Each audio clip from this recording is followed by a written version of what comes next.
باقی یہ ضرور ہے کہ دوائیاں جو بھی دنیا میں آتی ہیں ان کے پیچھے ریسرچ ہوتی ہے، ریسرچ ایکسپیریمنٹس، اور اس کی بنیاد پہ اس کا فیصلہ ہوتا ہے، اور اس میں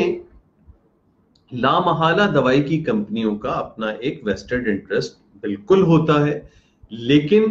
دنیا میں جتنی بھی ریگولیٹری اتھارٹیز ہیں، امریکہ میں بھی ہے، یورپ میں بھی ہیں، پاکستان میں بھی ہیں، یہ ان کی ذمہ داری ہوتی ہے کہ واقعی اس دوا نے تحقیق کے وہ مراحل پوری طرح دیانتداری سے گزارے اور اس کے بعد یہ سسٹم میں آئی ہے، اور پھر اس طرح جو بھی کیمیکل ایک بینیفٹ کے لیے آتا ہے کسی خاص مرض میں، تحقیق کے بعد، شواہد کے بعد، مشاہدات کے بعد،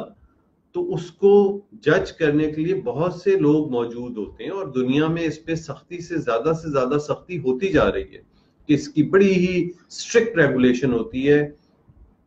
کوشش یہی ہوتی ہے کہ اس تحقیق میں، اس میں وہ دوا کی کمپنی اپنے اسپانسرز کے ذریعے سے وہ نہ کروا سکے، بلکہ انڈیپینڈنٹ ادارے۔ اب ظاہر سی بات ہے انڈیپینڈنٹ اداروں کے لیے ضروری ہوتا ہے کہ حکومتی سطح پر یا اور دوسری سطح پر ان کو وہ فنڈز فراہم کی جائیں کہ وہ ان موضوعات پہ تحقیقات کر سکیں۔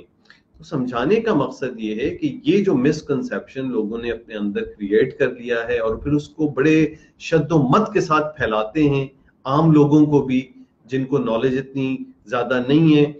اس حوالے سے مسکنسیپشنز کہ دوائیاں نہیں لینی چاہیے۔ تو بھائی بالکل دوائیاں نہیں لینی چاہیے، لائف سٹائل سے ہی چیزوں کو ٹھیک کرنا چاہیے، ایک سٹیج تک، ایک خاص مرحلے تک۔ اس مرحلے سے آپ کا مرض آگے گزر گیا ہے، مرض کی نوعیت بالکل ڈفرینٹ ہوا ہے، اور پھر آپ اس میں لگے ہوئے ہیں، کسی کو 3rd ڈگری کا کینسر یا وہ ساری چیزیں۔ باقی دیکھیں معجزات اللہ کی طرف سے ہوتے ہیں، کبھی کبھار بہت سے ایسے مرض ہوتے ہیں جسے ڈاکٹر نے کچھ سمجھا، کچھ اس کے بعد میں پریڈکٹ کیا کہ اس کا کیا ہونا چاہیے تھا اور کیا اس کا الٹیمیٹ رزلٹ ہے، لیکن وہ کسی طور پہ بھی مریض اس سے بالکل صحت یاب ہو جاتے ہیں، اور یہ سب اللہ کی طرف سے ہوتا ہے، اس میں کوئی، لیکن یہ اللہ کی یہ معجزات جو ہیں نا وہ ایک عادت نہیں ہوتی ہے۔ عادت یہی ہے خدا کی یا نیچر کی عادت یہی ہے کہ آپ گندم زمین میں بوئیں گے تو اگے گی گندم، اور وہ گندم بھی اسی وقت اگے گی جب آپ کھاد ڈالیں گے، آپ پانی ڈالیں گے، آپ باقی تمام چیزیں اس کی اس مادی ضروریات کے مطابق کریں گے جو اس کی ضرورت ہے۔ ایسا نہیں ہوگا کہ چیزیں خود بخود ہو جائیں، آپ ڈالیں گندم اور آپ کچھ اور اس پہ بجائے کھاد کے کوئی اور اپنا معجون ڈال دیں اور اس سے وہ اگ جائے اور وہ نکل آئے جو، تو ایسا تو نہیں ہوگا۔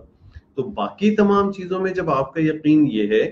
کہ جو چیز مادی لحاظ سے کی جاتی ہے نتیجے اسی کے مطابق آتے ہیں،